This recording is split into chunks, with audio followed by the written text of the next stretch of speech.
This update report is for the Board of Governors of Marshall University and for our constituents of Marshall University.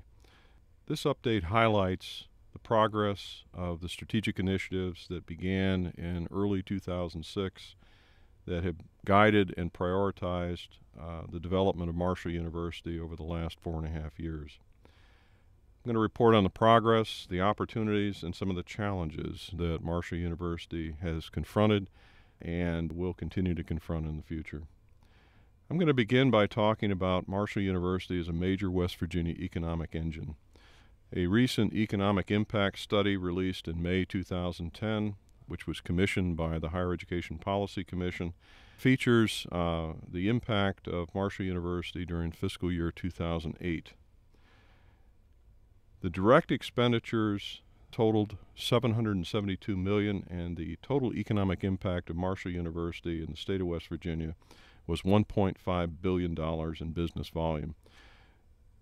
Analyzing the underlying assumptions that comprise this study, this economic impact understates the true impact of Marshall University because it doesn't take into consideration some of the related elements of the university, like the physician practice plan, some of the elements of the foundation, and so on. So we believe that this understates but yet is a very significant figure, and since 2005, the economic impact of Marshall University has tripled, which is a phenomenal metric to assess ourselves by. Every dollar the state legislature invests in Marshall University has returned at least $20 to the state economy. That value, that metric, is actually understated again for the reasons mentioned earlier. We think it's closer to 25 to 1. But the point is that it is a significant return for every dollar that taxpayers invest in the university. The employment numbers, approximately 2,000 faculty, total of 6,000 jobs, are related to Marshall University, directly related, and that impact is very, very substantial in our region of the state. The economic activity generated is estimated at close to $290 million in employee compensation, which again is a huge economic driver in our region. The bottom line here is an issue that I think is very important for constituents of Marshall University and especially our elected officials to recognize, and that is that higher education is an economic multiplier. What that means is that for every tax dollar invested in the university returns many-fold value back to the state, both monetarily and otherwise, in terms of its overall economic impact.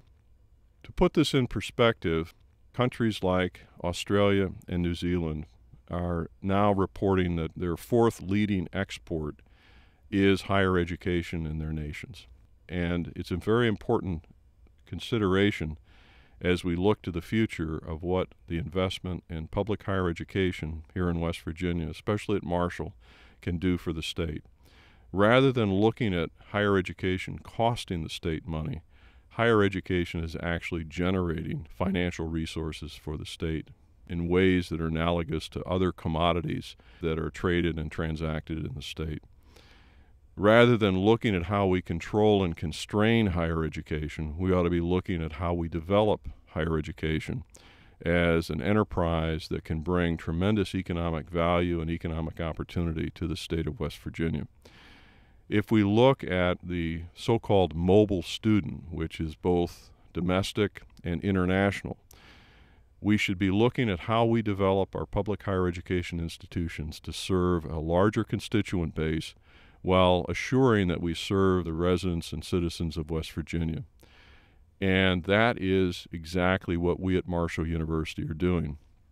In our consideration of new program development, we are focusing on programs that are high demand, high impact programs that have the potential and the opportunity to differentiate Marshall University and to make Marshall University more of a destination university, not just for West Virginia students, but for domestic students from all across the nation and for international students across the globe. It's a matter of leveraging the investment that the state of West Virginia has made in the university, the investment that private benefactors have made in the university, the investments that the federal government has made in the university, and the key issue for us is how do we leverage and multiply those investments to produce the highest value return to the state, to the region, and to our nation in terms of economic impact. I think we're at the cusp of something that is really quite compelling at Marshall University, and that is looking at our university not only as a regional university, a state-assisted university, but a global university. And as we look ahead to the future, this is one of the major areas that we need to focus on developing. And it begins with having the kinds of programs that are in high demand, that bring students from all over the globe to the Marshall University campuses. And it's a matter of focusing on the high-quality faculty that are necessary and looking at how we open and unleash both the creative potential and the economic potential of this higher education institution, as well as others in the state, to help this state grow and develop economically. So I think it's, again, worth emphasizing that higher education is an economic multiplier. It is not a cost to the state. Looking at the various strategic initiatives, and this slide highlights the 10 strategic initiatives that we began with in early 2006. I'd like to report on the progress of each of these initiatives. The first one, which is revenue stabilization and enhancement, comprehensive plan for revenue stabilization enhancement, is perhaps the most important or compelling of these initiatives because as we look back to 2005, Marshall University was not by any means in the best financial shape. We have adopted a number of strategies that are listed here and highlighted here, ranging from enrollment growth to efforts to improve grants and contracts, commercialization efforts and new business development, state appropriations, and so on, and I'll go through each of these individually. As we look at freshman enrollment and overall enrollment, this slide demonstrates the condition of the university in 2006, where we reached a low point of freshman enrollment. These are full-time students, and then look at 2010, fall 2010, where we're predicting well above 2,000 full-time freshmen entering Marshall University. This is significant. And we expect this fall in 2010 that we will have record freshman full-time enrollment at Marshall University. And this has been part of an overall strategic plan to build enrollment, but do it in a manner that's managed and consistent with the capacity and capabilities of the university. If we compare the financial impact of just the freshman class of the difference in revenue using constant tuition dollars as assumptions, the magnitude of this difference is roughly $3.3 million, which is a substantial amount of lost revenue in 2006 and a substantial revenue gain in 2010. And it's helping us buffer what has been a very, very difficult and challenging economic climate over the last 2 years. So this strategy of growing enrollment and developing programs that are attracting new students, especially non-resident students, has been very timely indeed for the university. I can assure you that the university would not be in the kind of fiscal shape that it's in today had we not launched this initiative very successfully. Marshall University is very focused on improving retention, not only of freshman students from first to second year, but retention of students overall and improving graduation outcomes for our students. This fall, we will introduce an entire week of welcome for incoming students that will include pre-evaluation assessments where we want to look at the preparedness of our students, identify students who are at risk in certain areas, and begin early intervention strategies to improve their academic success and overall success in the first year. We have a one-stop advising or student resource center that's under construction and will open in August in our student center. We believe this particular location is optimal for greater and significant student utilization of this center to assist them both from an advising standpoint, but also focusing on their success. We implemented MapWorks, which is a survey instrument that periodically throughout the year assesses both the academic progress of students from the standpoint of their behaviors with regard to class attendance, the timeliness of completion of work for their courses, but it also assesses their social adjustment to the university in terms of various questions that give us insights as to whether the student is transitioning well as a freshman to the university. This information is becoming critically important for us in assessing the progress of students who might be at higher risk and helping us begin to introduce intervention programs that will help the students with their assimilation into the university and their success overall, both academically and socially. We will launch the electronic portfolio, or e-portfolio, this fall with our entering freshman class. This is an initiative that will enhance our ability to assess the work our students are doing. This is not done on an individualized basis, but is done through a data mining process. But as importantly, we will encourage students to begin to organize and include on their individualized e-portfolio their plan for success here at Marshall University. And that's a living document, if you will, as are all the documents on their e-portfolio site. Other institutions that have adopted this approach have discovered and reported that students who engage actively in their e-portfolio become more engaged as students. They take more ownership of the work they're producing and more pride in the work that they put on their e-portfolio. At the end, when they're graduating, the e-portfolio becomes a calling card for students seeking employment or wanting to move on with their education, because it can showcase the quality of the work that they've produced while here at Marshall University. And lastly, we will launch the Core Foundations program, which is our new general education program, focusing on the core domains of learning and thinking, and that program will be launched this fall and continue to develop over the next few years. And we believe that the core general education program will greatly enhance both the significance, meaning, and integration of general education into the majors. We have seen a period of about 35 years historically with public higher education where students today really can't identify the significance of general education in their overall learning experiences. For many, general education courses are simply courses to take and complete, and the students don't see a connection between that and the majors that they want to pursue.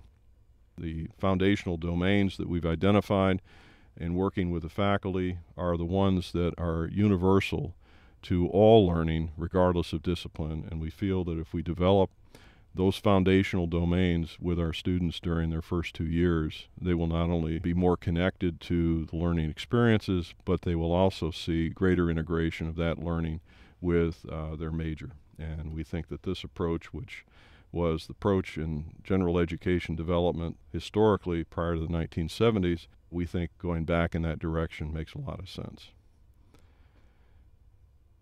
Moving on to marketing. The university has improved its marketing portfolio.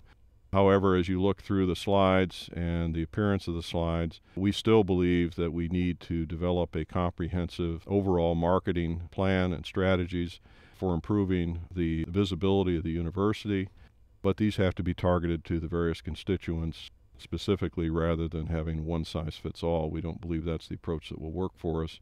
But this is an area that we feel we've made progress, but we're not where we need to be at this point. If we look at online, e-course online enrollment, both technology enhanced courses or T-courses and e-courses, the electronic courses, we've seen tremendous development over the last 5 or 6 years. We're seeing a little tailing effect in 2009-10, largely due to considerations that are internal to the university. We are looking at the ability of students to pursue degrees online, and we expect to roll those out in the next year. As we look at philanthropic giving, the university and the foundation have worked hand in glove to enhance overall giving, and as we look at participation by alumni, as we look at participation by faculty and staff, we see very positive signs despite what has been a very devastating several years with regard to the state of the economy. It has had an impact nationally on overall philanthropic giving across the board.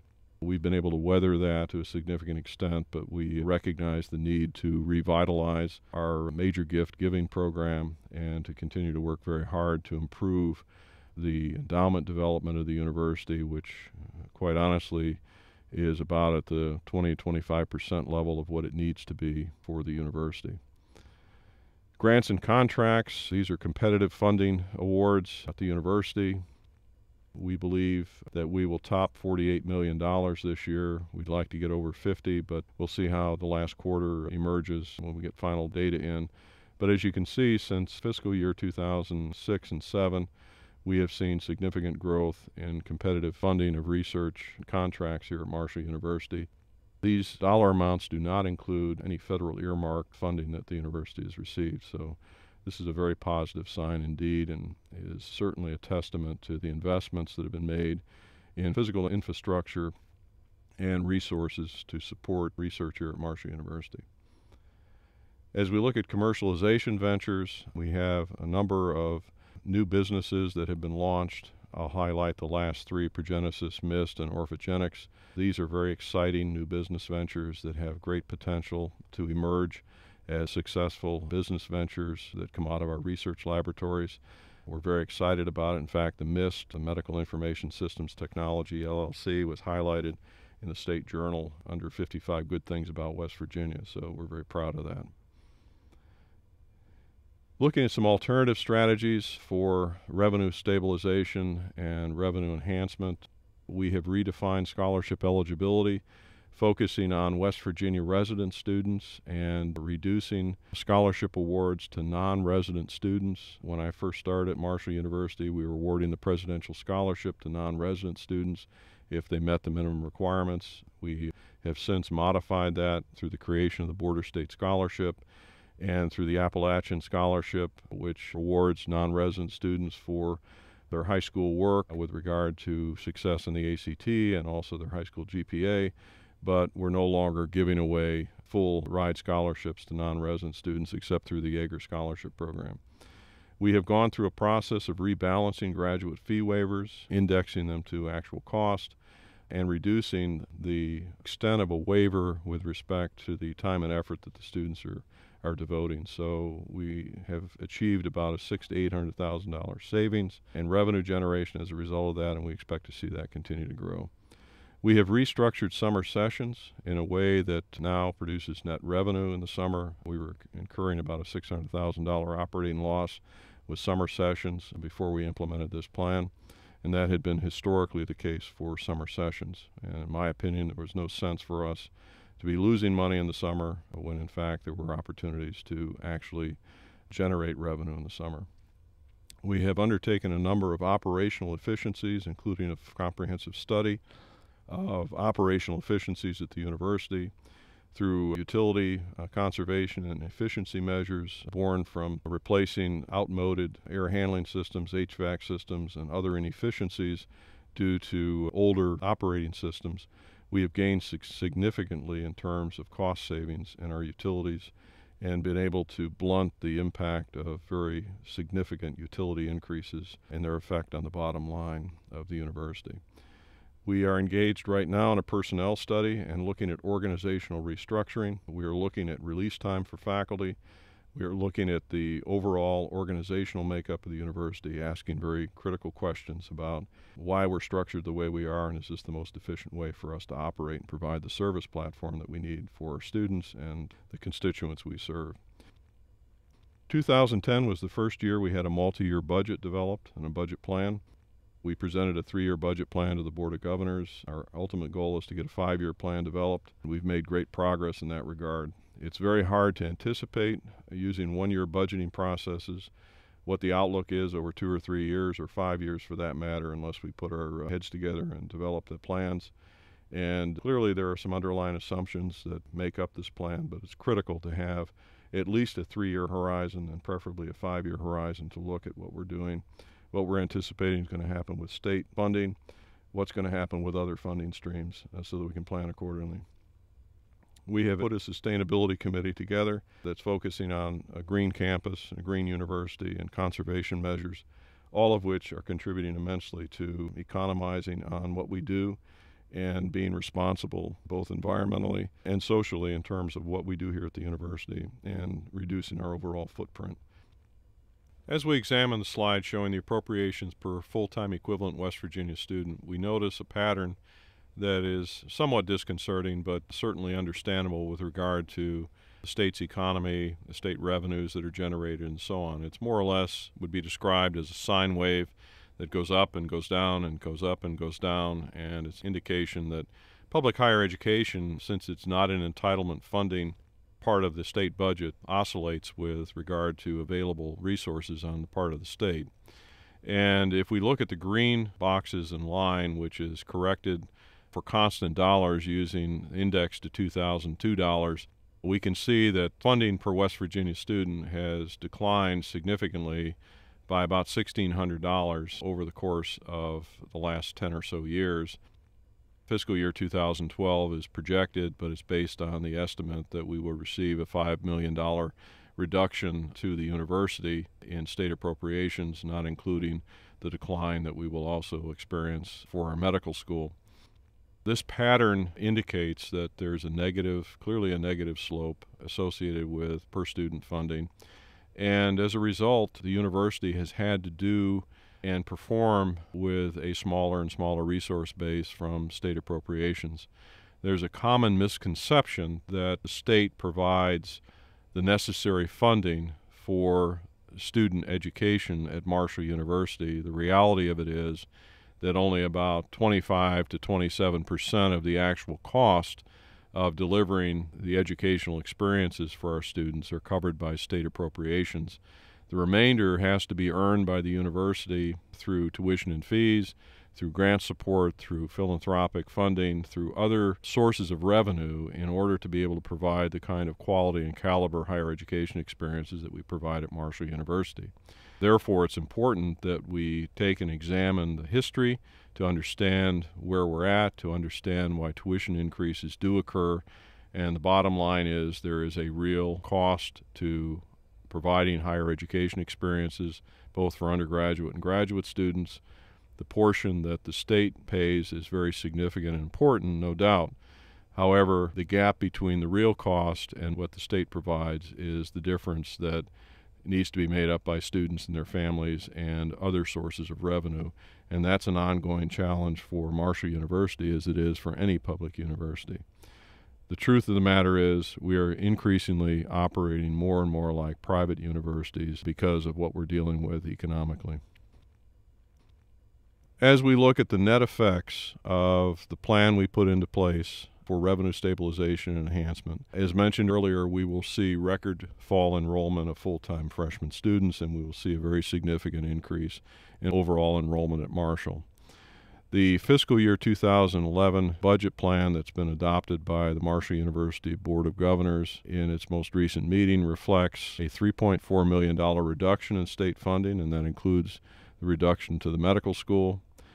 We will have $6.9 million revenue increase, and also redirected expenditures are factored into that, all of which have resulted from the strategies that we adopted for improving the fiscal posture of the university.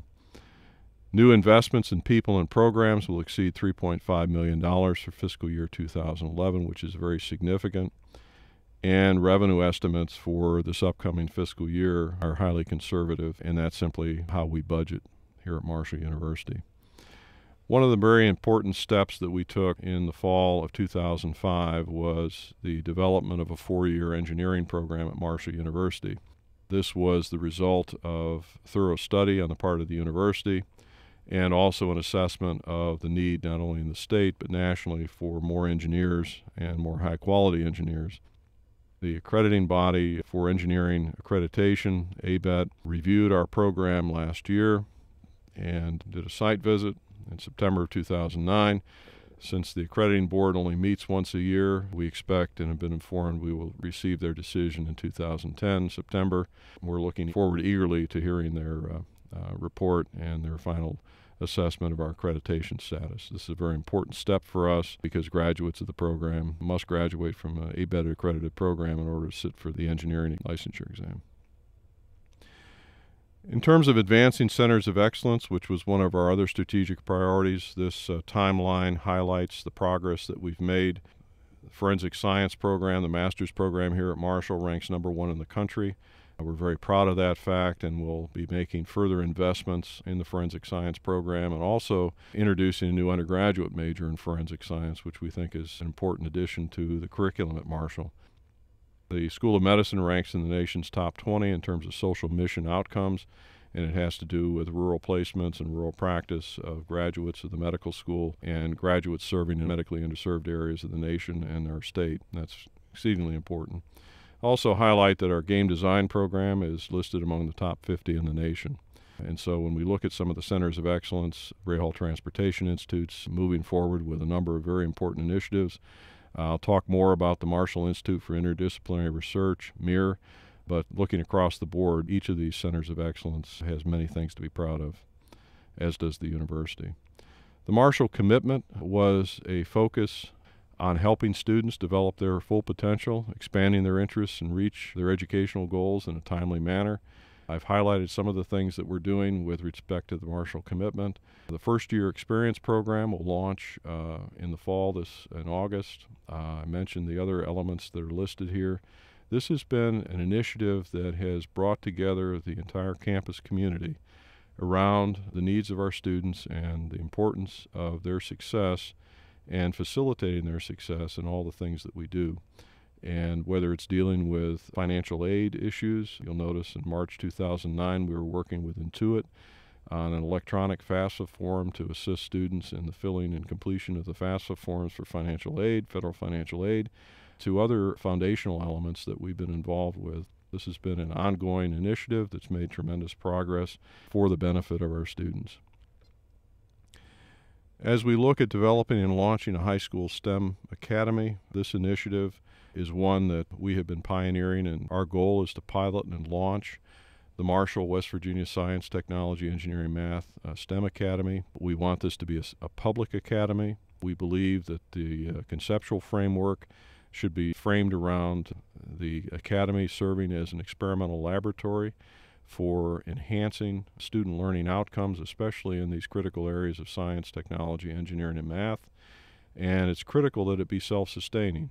And we'd like to be able to design the academy without having to conform to the conventional state code restrictions, traditional employment requirements, calendar, work, compensation, so on, that this truly needs to be an experimental pilot project for how we can improve high school education. And the focus should be on both scalable and transferable developments that can benefit high school public education throughout the state. And that's our commitment. Key to this, you'll notice in this timeline, in July 2010 will be the legislative special session. We are looking to permissive legislation or language that will help us establish the public academy. We're not necessarily advocating systemic comprehensive change across the state. If that can't be facilitated, we're looking for permissive language that will allow us to pursue this pilot project on behalf of the state, and hopefully that will happen. We'll have to see what happens in July.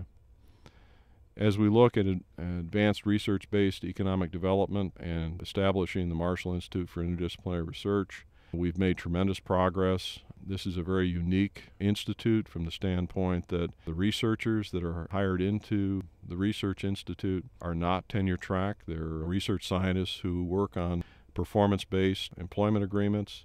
Dr. Eric Kometch was brought in as the founding research scientist and director to lead this effort. We have since added 2 additional research scientists, and the progress in the development has been very significant.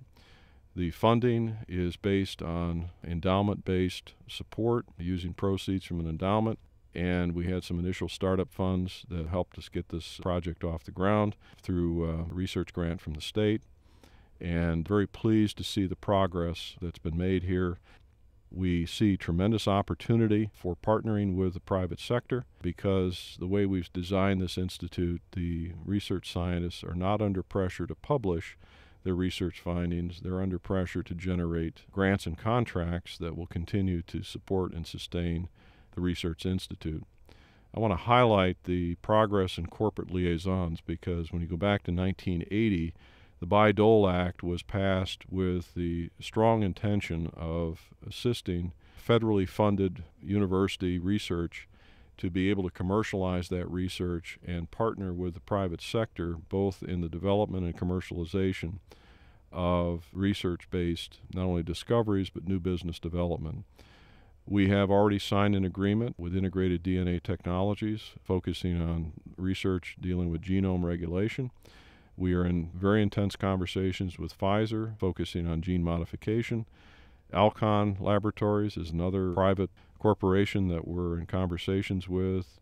Diagnostic Hybrids out of Ohio, Sera Incorporated, and other corporations that are involved in gene diagnostics are currently under evaluation. This is perhaps one of the most significant advances that we've been able to make in the research sector here at Marshall University, is being able to create the connections or bridges with the private sector in a positive and productive way that benefits not only the private industry but also benefits the university and the state of West Virginia. MIR has also entered into a successful collaboration with the Center for Nanobiosystems here at Marshall University, and we're very pleased to see that development. If we look at the timeline for the development, it's highlighted in this slide, a lot of very positive progress that's been made, and I think it's interesting to put in perspective that back in 2005 and early 2006, this initiative was looked upon as something that was probably impossible to successfully launch here in West Virginia, and we've certainly proven that not only can you do it, you can do it well. Focusing on developing new and high-demand academic programs, the university has really stepped up in this regard. Our faculty and faculty leaders, along with leadership in academic affairs provided by Dr. Gail Ormiston, has been tremendous. The Honors College has actually been formed. Dr. Mary Todd is the founding dean of that college, and we are finding that the Honors College, its existence and identity, is having a very positive impact on new student recruitment. We now have a Phi Kappa Phi honorary chapter at Marshall University, something we've not had before, and I look for great strides and progress in the development of this outstanding college. New degrees and undergraduate majors, to highlight some: physical therapy program, DPT or Doctorate in Physical Therapy. That is becoming entry level for the profession of physical therapy. We look at the summer of 2012 as the launch date. We have just hired the founding director. Very pleased at the quality and caliber of that individual, and we're very excited to have her begin this enterprise here at Marshall University. She'll begin with us in August this year. We are looking to develop computational science and informatics. That progress is underway. As I mentioned, we're reinvesting forensic science. We're looking at public health, both at the undergraduate master's degree level. We see great synergies between the development of that program and our investment in geospatial information systems technology and research that we're doing in those areas. We're examining the feasibility of launching a PharmD program in a school of pharmacy with great interest on behalf of our VA affiliates and other hospital partners, as well as chain drugstore relationships. I mentioned the new general education program, and at the same time we're doing this, we're eliminating low-performing and low-demand programs both at the undergraduate and graduate level here at Marshall. Infrastructure development and sustainability. We have currently at Marshall University, all campuses, about $500 million in physical plant value of infrastructure. Our deferred maintenance, actual defined deferred maintenance, cost projections are about $7 million. We have about $59 million in capital improvement and renewal projects that need to be done around the campus. To date, we have completed over $20 million in capital renovation projects since 2005 and added $180 million in new capital infrastructure since 2005, which is very, very important to the progress and development of this university, especially in terms of our efforts to improve our recruiting base and to increase enrollment here at Marshall University. Some of the upcoming events that I want to highlight here at the university: our relationship with Follett's, who runs our bookstore. We celebrate our 15th anniversary, and through this relationship, $8 million in scholarships has been provided to Marshall students, which is very significant. This fall, we will launch a book rental program and make that available to our students in an effort to try to reduce total cost of attendance and make college education more affordable to our students. They will have the option to rent books rather than purchase books, and there's about a 50% cost savings that can be generated that way. We are hosting more conferences on campus than ever before. This June, we hosted the Geospatial Information Systems Conference for the state of West Virginia, and it was a very, very successful conference. In early July, we'll host the opening ceremonies for the United States Youth Soccer Region 1 Championships, all age levels here at Marshall, and we're very pleased and proud of that. Student Resource Center will open, as mentioned, in August 2010. The PGA Greenbrier Classic, Jim Justice, who's the owner of the Greenbrier, will help celebrate the relationships that the Greenbrier has with West Virginia University, Marshall University, and Virginia Tech University. And alumni badges are offered to folks that want to go and view the golf tournament at the Greenbrier, and it's quite an event. I will be in Washington, D.C. on July 21st at the Museum in downtown Washington to deliver the State of the University address to our alumni and to our congressional representatives and elected officials there, and we're looking forward to that visit. The West Virginia Tech Connect Conference will be hosted at Marshall on September 7th. The Sustainability Summit will be hosted in September again by Marshall, and then September 10th we kick off the home football season with our clash with West Virginia University. In closing this discussion, I think it's very important to highlight some of the key factors that have contributed to the very substantial progress that's been made here at Marshall University in the last 5 years. I believe firmly that we as a university and we as leaders in this university are the manifestation of our expectations. We have set very high expectations for this university, and we have achieved very significant milestone developments at the university over the last 5 years. Had we set our expectations lower, we probably would be nowhere close to where we are today. So I'm a firm believer that we as individuals and we as a university, we as a community are the manifestation of our expectations, and I firmly believe in setting very high expectations. Priorities matter. When I first came to Marshall University 5 years ago, everybody was trying to put their issues at the forefront of being most important to the university without a sense of plan or direction as to where the university needed to go. We took hold of that challenge and established 10 strategic priorities for the university. They're the signature initiatives, and we have been focusing on developing and intensifying our efforts to achieve each one of those initiatives and putting those at the forefront where they needed to be because they're critical to the overall development and progress of the university. Planning matters. It goes with setting priorities. It's one thing to talk about priorities, it's another thing to do them. And the analogy to this is that vision without action is a daydream, and action without a vision is a nightmare. But when you put the two together, you see tremendous development and tremendous progress, and that's what we've done here in the last 5 years. But it's really critical that we plan well, we anticipate well, and we execute well. Leadership matters. When you look at what's needed today in this dynamic world, accelerating change, it's a matter of having a group of people who are committed to doing what's necessary to lead the development of the university. That begins, of course, with the Board of Governors and their commitment, the president, the leadership team at the senior levels, as well as at the faculty levels, the classified staff levels, non-classified staff, and so on. It's a team effort, and it's important that we lead, which is not just sitting around managing the status quo, and that's something we've moved away from. Teamwork matters. If you look at the progress that Marshall University's made, it isn't the result of any one person. It's the result of a team committed to the future of this university, future of this state, the future of our nation, and willingness to work together to make things happen in a positive and productive way. Relationships matter. There's no question when you look at what is critical to success. People matter and relationships matter. But those relationships really have to be focused on the priorities of the university, the planning of the university, and helping this university, this community, this state, this nation create and fulfill what I've always termed the promise of a better future. So the relationships are very critical, both community relationships, alumni relationships, political relationships, and so on. But it's very important that we're all focused on what matters most for this great university. And with that, I'd like to thank you for your attention and your thoughtful comments on what has been a very energizing experience for me as president of this university.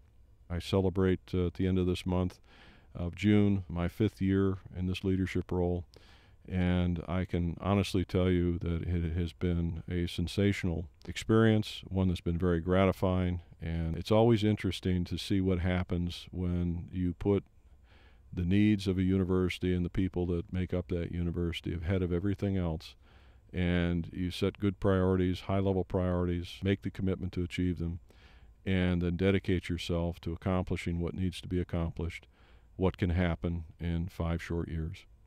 Again, thank you.